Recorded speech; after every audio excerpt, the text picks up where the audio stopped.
समय अपनी रफ्तार से आगे बढ़ गया और देखते ही देखते 3 महीने गुजर गए। इस दौरान अग्निवंशी मैंसन के ऊपर छाए सारे काले बादल हमेशा के लिए छट चुके थे। ईशिका और अध्रव की जिंदगी में अब सिर्फ और सिर्फ खुशियाँ थी। रीटा, मोहिनी, माया और कर्ण के अंत के बाद अब कोई ऐसा दुश्मन नहीं बचा जो उनके हंसते खेलते परिवार पर नजर डाल सके। ईशिका के मन पढ़ने की दिव्य शक्ति भी अब शांत थी, क्योंकि उसके आसपास सिर्फ उसे प्यार करने ही वाले लोग थे।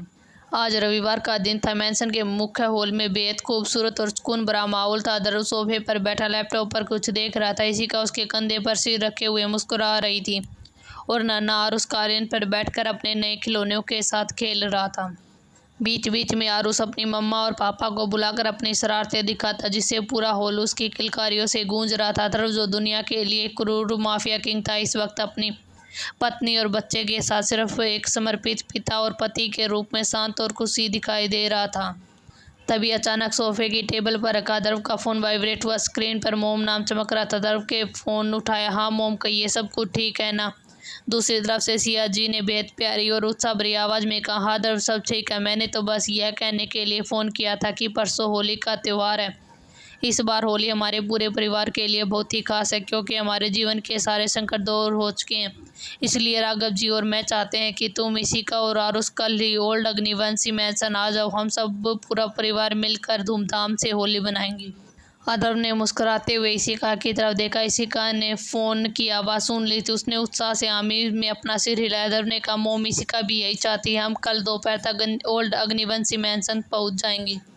तभी ईशिका ने अध्रव के हाथ से फ़ोन लिया और चहकते हुए बोली, नमस्ते मोम, मैं और उसके लिए उसकी पसंद की मिठाइयाँ और आपके लिए कुछ खास चीज़ साथ लेकर आऊँगी। मुझे भी आप लोगों से मिलना बहुत ही मन कर रहा।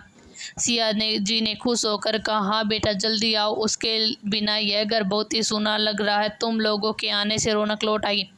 दोनों तरफ से ढेर सारी बातें हुई और फिर खुशियों के साथ फ़ोन काट दिया। ईशिका ने फ़ोन रखते हुए आरुष को अपनी गोद में उठा लिया। आरुष मम्मा का बच्चा दादी के घर होली खेलने जाएगा। आरुष ने हवा में हाथ लहराते हुए चिल्ला, हाँ रोली, रंगों वाली होली।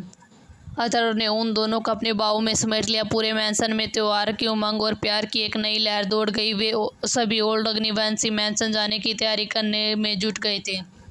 अगले दिन दोपहर होते होते अध्रव की आलीशान गाड़ी ओल्ड अग्निवंशी मैंसन के भव्य पोर्च में आकर रुकी। गाड़ी रुकते ही नन्हा आरुष सबसे पहले बाहर निकला और दादू दादी चिल्लाते हुए सीधे हवेली के अंदर भाग गया।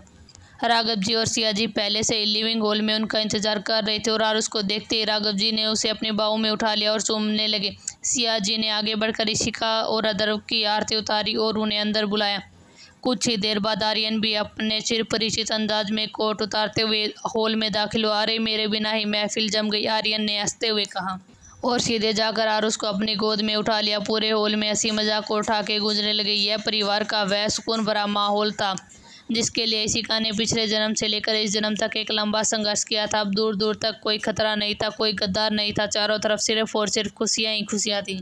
तभी सिया जी ने चाय का कप टेबल पर रखते हुए कहा, कल होली का त्यौहार है, पर हमने सिर्फ करीबी रिश्तेदारों को ही बुलाया है। ठाकुर साहब और सितारा जी भी सुबह सुबह आ जाएंगे और आर्यन के मम्मी पापा भी सीधे यहीं पूछ जाएंगे। यह सुनकर ईशिका के चेहरे पर चमक आ गई।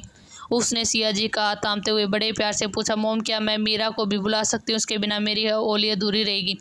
सिया जी ने मुस्कुराते हुए ईशिका के गाल को थपथपाया। अरे पागल बच्चे, इसमें पूछने वाली क्या बात है? मीरा सिर्फ तुम्हारी सहेली नहीं है, बल्कि इस घर की मुश्किल घड़ी में वह हमेशा हमारे साथ खड़ी रही है। वह भी हमारी बेटी जैसे। उसे अभी फ़ोन करो और जल्दी से आने को कहो। जैसे ईशिका के मुंह से मीरा का नाम लिख रहे सोफे पर बैठे आर्यन के कान अचानक खड़े हो गए। उसके हाथ में पड़ा हुआ मोबाइल वहीं रुक गया।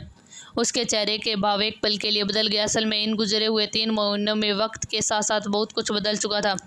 आर्यन और मीरा के बीच की नोक-झोंक शुरू हुई थी। वह धीरे धीरे एक बेहद खूबसूरत एहसास में बदल गई थी। दोनों एक दूसरे को दिल ही दिल बेहद पसंद करने लगे थे, लेकिन दोनों में से किसी ने भी अभी तक अपने दिल की बात जुबान पर नहीं लाई थी।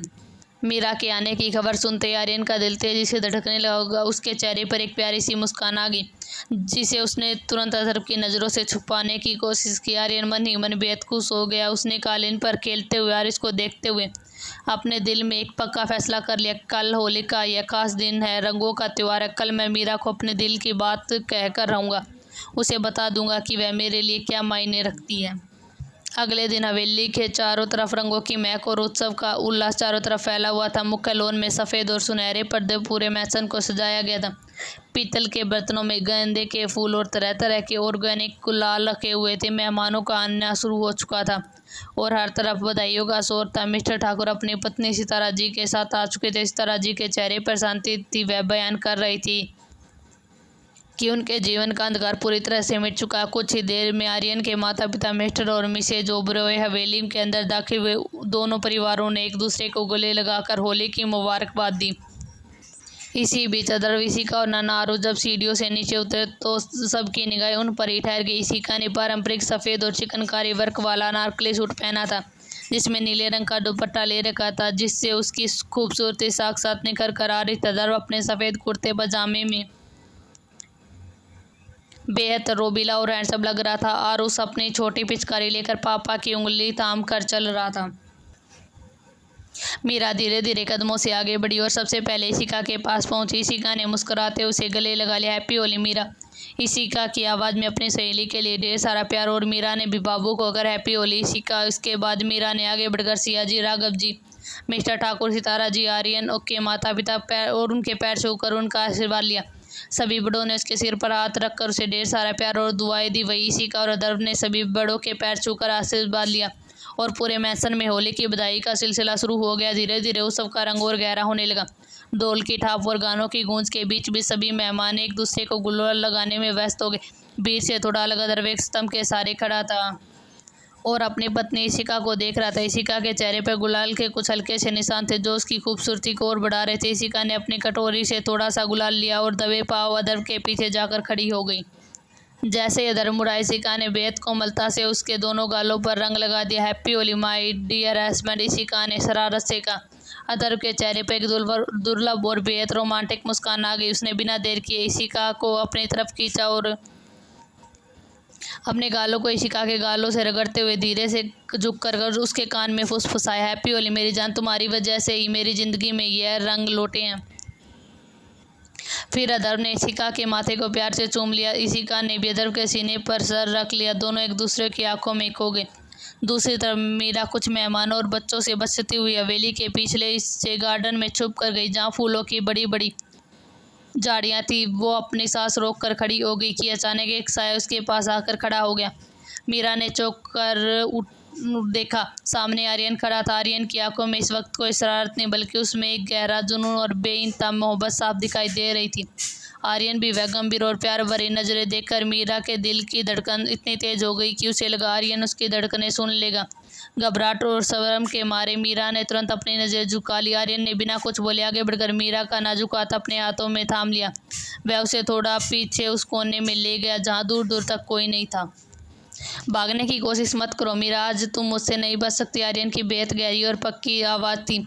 उसने अपनी हथेली में रखा सुर्ख लाल गुलाल उठाया और बहुत ही आहिस्ता से मीरा के दोनों गालों पर अपनी उंगलियों से स्पर्श करते हुए रंग लगा दिया। उस छुअन से मीरा के जिस्म में सिरन दौड़ गई। आर्यन यही नहीं रुका और उसके करीब आया और उसने मीरा के भीगे माथे पर बेहद पवित्र और गहरा चुंबन अंकित कर दिया। मीरा की आंखें बंद हो गई। तभी आर्यन उसका दूसरा हाथ भी पकड़ लिया और उसकी आंखों में सीधे देखते हुए कहा, मीरा मैं तुमसे बेहद शिद्दत से प्यार करता हूँ। इन 3 महीनों में मेरे दिल का कोई ऐसा कोना नहीं बचा। सिर्फ तुम ना हो तो तुम्हें अपनी जीवन संगिनी बनाना चाहता हूँ। क्या तुम मेरी ओबरॉय साम्राज्य की रानी बनोगी? आर्यन की बातें सुनकर मीरा हैरान रह गई। उसकी आंखों में खुशी के आंसू आ गए। अगले ही पल उसका पुराना डर सामने आ गया। उसने अपना हाथ उड़ाने की कोशिश करते हुए भारी आवाज़ में कहा, आर्यन आप क्या कह रही हैं? मेरा कोई स्टेटस नहीं है, मैं अनाथ लड़की हूँ, मेरा कोई परिवार नहीं है। क्या आपका इतना बड़ा और प्रतिष्ठित खानदान मुझे कभी स्वीकार करेगा? मैं आपके लायक नहीं हूँ। आर्यन ने दोबारा उसका हाथ मजबूती से पकड़ लिया और मुस्कुरा कर कहा, मुझे तुम्हारे स्टेटस से कोई लेना देना नहीं है। मेरे लिए तुम्हारा साफ दिल सबसे बड़ा स्टेटस है। और रही बात परिवार की तो सुन लो, मैंने यहाँ आने से पहले ही अपने मॉम डैड को तुम्हारे बारे में सब कुछ बता दिया और आज जब सुबह उन्होंने तुम्हें देखा तो तुम उन्हें बहुत ही बेहद पसंद आई हो। वे तुम्हें अपनी बहू नहीं अपनी बेटी बनाना चाहते हैं। क्या तुम तैयार हो? यह सुनते ही इशिका के पैरों तले जमीन खिसक गई, पर इस बात डर से नहीं बल्कि असीम खुशी से। उसका सबसे बड़ा डर एक पल में ख़त्म हो चुका था। उसने रोते हुए मुस्कुराया और आर्यन के सीने पर अपना सिर टिका दिया। मैं भी आपसे बहुत ही प्यार करती हूँ आर्यन, पर कहने से डरती थी। मैं आपकी जीवन संगिनी बनने के लिए तैयार हूँ। आर्यन उसका जवाब सुनकर बहुत ही खुश हो गया। वे दोनों एक दूसरे के गले लग गए और दोनों ने बहुत ही खूबसूरत पल उस शांत कोने में एक दूसरे का हाथ थाम कर बिताए। होली का माहौल अब अंतिम पड़ाव पर था। हवेली में आए तमाम करीबी मेहमान और रिश्तेदार वापस अपने घर जा चुके थे। सिया जी, राघव जी, मिस्टर ठाकुर, सितारा जी भी सुबह से होली खेलकर बुरी तरह से थक चुके थे, इसलिए वे सब ऊपर अपने अपने कमरों में आराम करने चले गए। नन्हा आरुसू से भी अपनी पिचकारी साइड में रखकर सोफे पर ही गहरी नींद में सो गया था, जिसे गार्ड्स ने उठाकर उसके बेडरूम में सुला दिया था। अब नीचे केवल 4 लोग बचे थे, अदरव, आर्यन, इशिका और मीरा। लेकिन इस शांति के बीच एक बहुत बड़ा लोचा हो गया था। दरअसल रसोई में किसी नौकर ने गलती से ठंडाई की जगह में भांग मिला दिया और हमारी इन दोनों सहेलियां इशिका और मीरा ने उसे नॉर्मल ठंडाई समझकर गटक लिया। अतर अपने स्टडी रूम में फ़ोन पर एक ज़रूरी बात करके नीचे आया। अपने सफ़ेद कुर्ते को झाड़ जिस पर हर तरह का रंग लगा हुआ था, उसने पूरे हॉल में नज़र दौड़ाई। इशिका कहीं नहीं दिखी। तभी सामने से आर्यन भी अपने बाल संवारता हुआ आया। दोनों एक दूसरे के सामने खड़े हो गए। अदर तूने मीरा को देखा? वह कह रही थी कि हाथ धोने जा रही है। तब से गायब। आर्यन ने अपनी घड़ी देखते हुए कहा। अदर ने अपनी गहरी आंखें सिगड़ते हुए कहा, ये इशिका भी गायब है और मैंसन में इतनी शांति क्यों है? दोनों ने पूरा लिविंग रूम, किचन और सीढ़ियों का कोना कोना छाना। मीरा और इशिका दोनों का कहीं भी अता पता नहीं था। अचानक हवेली के पिछले हिस्से में कुछ अजीबोगरीब आवाज़ आने लगी, जैसे कोई बेसुरा गाना गा रहा हो। शीला, शीला की जवानी, हाँ यह मीरा की आवाज़ थी। नहीं मीरा, वह गा मुन्नी बदनाम हुई डार्लिंग तेरे लिए, यह इशिका की आवाज़ थी। अदर और आर्यन ने एक दूसरे को देखा। दोनों के माथे पर चिंता की लकीरें आ गई। वे तुरंत तेजी कदमों से गार्डन की ओर भागे। जैसे ही वे दोनों गार्डन के लॉन में पहुंचे, वहाँ का नज़ारा देखकर उनके पैरों के तले जमीन खिसक गई। खूंखार माफिया किंग अदर और देश का टॉप बिजनेसमैन आर्यन, दोनों के मुंह खुले के खुले रह गए। गार्डन में पानी की पाइप खुली पड़ी थी, जिसमें फव्वारा बन रहा था। इशिका और मीरा दोनों के सिर पर रंगों का भूत सवार था। इशिका ने अपने सफ़ेद नाल के सूट के ऊपर तरफ का एक कीमती ब्लैक गोगल्स उल्टा पहन रखा था। मीरा के हाथ में एक बड़ा सा फूलों का गमला उठा रखा था, जैसे वह कोई गिटार बजा रही हो। दोनों गोल गोल घुमा रही थी और दुनिया से बेखबर होकर झूम रही थी। ये क्या तमाशा? आर्यन ने अपना सिर पकड़ लिया था और भारी कदमों से इशिका की तरफ बढ़ा। इशिका, यह क्या हरकत है? नीचे आओ। उसकी आवाज़ में वही कड़कपन था जिसे दुनिया कांपती थी, पर यहाँ तो पासा ही उल्टा पड़ गया। इशिका ने झुककर अदर को देखा। उसने चश्मा नाक के नीचे सरकाया और अपनी बड़ी बड़ी आंखें करके बोली, अरे मीरा, देख देख कौन आया है। मीरा ने गमला नीचे पटका और बाल बाल आर्यन के पैर पर गिरने से बचा और ताली बजाते हुए चिल्लाई, अरे यह तो सिंघम पुलिस वाला है ना? नहीं नहीं, यह तो मैं मोगैम्बो है। मोगैम्बो नहीं जानी है, मेरा माफिया किंग है। इशिका ने हवा में हाथ लहराते हुए कहा।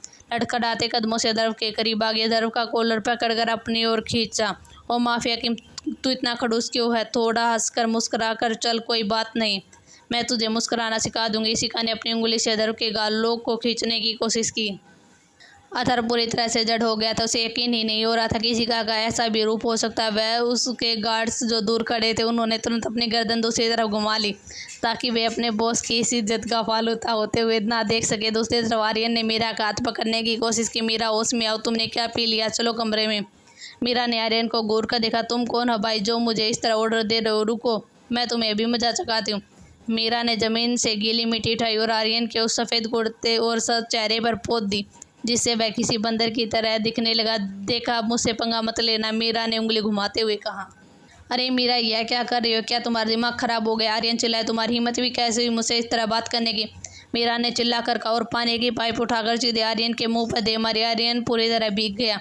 उसके बाल बिखर गए। वह किसी भीगे हुए चूहे जैसा लग रहा था। दर्द जो यहाँ खड़ा सारा तमाशा देख रहा था, उसकी हालत देखकर वह अपनी हंसी रोकने की कोशिश कर रहा था। तभी इशिका ने धर्व का कुर्ता पकड़ लिया।